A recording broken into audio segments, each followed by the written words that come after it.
నమస్కారం ACT9 news కు స్వాగతం. పెద్దపల్లి జిల్లా మందని పట్టణ కేంద్రంలో శుక్రవారం బీజేపీ పెద్దపల్లి ఎంపీ అభ్యర్థి గోమాస శ్రీనివాస్ పార్లమెంట్ ఎన్నికల ప్రచారం నిర్వహించారు. మొదటగా బీజేపీ పెద్దపల్లి జిల్లా అధ్యక్షుడు చంద్రుపట్ల సునీల్ రెడ్డితో పాటు పట్టణ కేంద్రంలోని ఛత్రపతి శివాజీ, డాక్టర్ అంబేద్కర్ విగ్రహాలకు పూలమాలలు వేసి నివాళులర్పించారు. అనంతరం డప్పు చప్పుళ్లతో పాదయాత్రగా ప్రచారంలో పాల్గొని కమలం గుర్తుకు ఓటు వేసి గెలిపించాలని ప్రజలను కోరారు. అనంతరం పట్టణ కేంద్రంలోని రామ్రెడ్డి కాంప్లెక్స్లో మందని నియోజకవర్గ బీజేపీ ముఖ్య కార్యకర్తల సమావేశంలో ముఖ్య అతిథులుగా పాల్గొన్నారు. ఈ సందర్భంగా నాయకులు మాట్లాడుతూ బడుగు బలహీన వర్గాలకి న్యాయం జరగాలంటే బీజేపీని గెలిపించాలని, కార్యకర్తలు పట్టుదలతో కృషి చేస్తే పెద్దపల్లిలో బీజేపీ పార్టీ విజయం ఎవరూ ఆపలేరని, కాంగ్రెస్ అబద్ధపు హామీలను, అవినీతి బీఆర్ఎస్ పార్టీలను ప్రజలు నమ్మే పరిస్థితి లేదని, రాబోయే ఎన్నికల్లో 400 సీట్లతో బీజేపీ పార్టీ సంచలన విజయం సాధిస్తుందని, గల్లీలో ఎవరు ఉన్నా ఢిల్లీలో మాత్రం మోదీనే ఉండాలంటే ప్రతి ఒక్క కార్యకర్త అహర్నిశలు కృషి చేయాలని కార్యకర్తలకు పిలుపునిచ్చారు. ఈ కార్యక్రమంలో పార్లమెంట్ కన్వీనర్ నగునూరి వెంకటేష్ గౌడ్, రాష్ట్ర council member Kondapaka Satyaprakash, assembly convener Malka Mohan Rao, co convener Nampalli Ramesh, అన్ని మండలాల అధ్యక్షులు, సీనియర్ నాయకులు, కార్యకర్తలు పాల్గొన్నారు. మళ్ళా నరేంద్ర మోడీ గారి ప్రభుత్వాన్ని చూడాలి, నరేంద్ర మోడీ గారిని ప్రధానమంత్రి చేయాలి అని ఇవాళ భారతదేశం మొత్తం కూడా భారతీయ జనతా పార్టీకి మళ్ళొకసారి పట్టం కట్టించే ప్రయత్నం చేస్తున్న మన రాష్ట్రంలో కూడా చూసుకున్నట్లయితే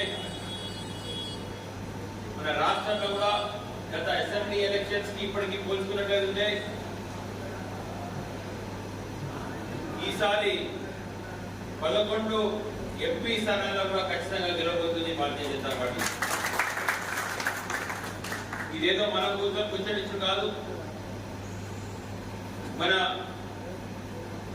భారతదేశ హోంశాఖ మంత్రివర్యులు అమిత్ షా చెప్పడం జరిగింది. 12 ఎంపీ సీట్లు గెలిచే అవకాశం మనకు ఉన్నది. ఆ 12 ఎంపీ సీట్ల పెద్దపల్లి కూడా ఒక గెలిచే సీట్లకు ఉందనే విషయం మనం మొదలు చేస్తాం. ఇవాళ మన మంతని ప్రాంతానికి అనేక పోరాటాలు చేసిన మనం భారతీయ జనతా పార్టీ అనేక కష్టాలు ఎదురు చూస్తున్నాం. గత 5 సంవత్సరాలుగా భారతీయ జనతా పార్టీ మన మంతని ప్రాంతంలో దాదాపు ప్రతి బూత్ కూడా విస్తరించిన విషయం మనందరికీ తెలుసు. ప్రతి మండలంలో ప్రతి బూత్ లో కూడా ఉత్సాహమైన యువకులు కార్యకర్తలు భారతీయ జనతా పార్టీ మొన్న జరిగిన అసెంబ్లీ ఎలక్షన్స్ గా కొన్ని మనం సహకరించలేదు, పరిస్థితులు మనం సహకరించలేదు. రాష్ట్రంలో కూడా భారతీయ జనతా పార్టీ వాతావరణంలో మనం సహకరించలేదు.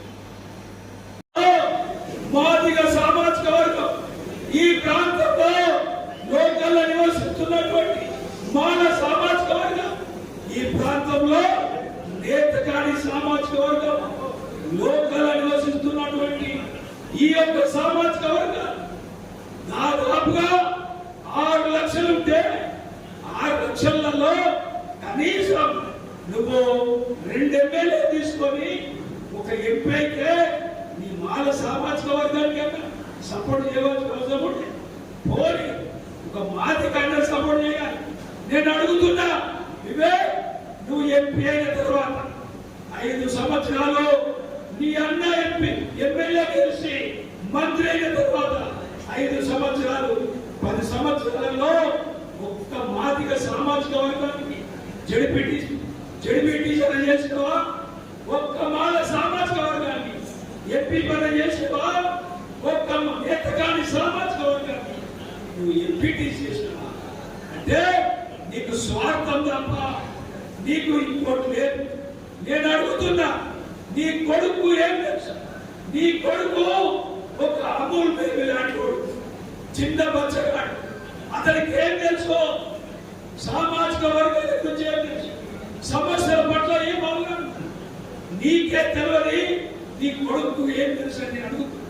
కాబట్టి ప్రజలారా, ఈరోజు స్వతంత్ర భారతదేశంలో రాజరిక పాలన జరుపుతున్నటువంటి వివేక్ వెంకట స్వామి కుటుంబాన్ని మనం తరిమి కొట్టాలి. వివేక్ వెంకట స్వామి ఉన్నంతగా ఈ సామాజిక వర్గ సామాజిక న్యాయం జరగాలి. ఇక్కడ వివేక్ వెంకట స్వామి లేకుంటే ఒక మాల సోదరుడు ఎమ్మెల్యే కదా, వివేక్ వెంకట స్వామి లేకుంటే ఒక మాదిగ సోదరుడు ఎమ్మెల్యే కాగలుగుతాడు. వివేక్ వెంకట స్వామి లేకుంటే ఒక నేత కాని సోదరుడు ఇక్కడ నుంచి ఎమ్మెల్యే కాగలుగుతాడు. అంటే నువ్వు గుడి శిఖరాన్ని మొత్తం మింగేసి నువ్వు రాజరిక పాలన చేస్తున్నావు. వెంకట స్వామి కొడుకు వివేక్ గారు. కాబట్టి మిత్రులారా, వెంకట స్వామి కొడుకు వివేక్ అనే వ్యక్తికి ఆయనకు మాదిగల గురించి తెలియదు, ఆయనకు మాలల గురించి తెలియదు, ఆయనకు నేత కాని గురించి తెలియదు. ఎందుకంటే వివేక్ అనేటువంటి ఒక పారిశ్రామికవేత్త తప్ప ఒక రాజకీయ ఆలోచన ఉండి అభివృద్ధి చేసేటువంటి భావజాలంలో లేదు. కాబట్టి మా బీజేపీ పార్టీని మోసం చేసిందో, ఈ బీజేపీ పార్టీని మోసం చేసినటువంటి బీజేపీ పార్టీ నుంచి వెళ్ళిపోయినటువంటి వివేక్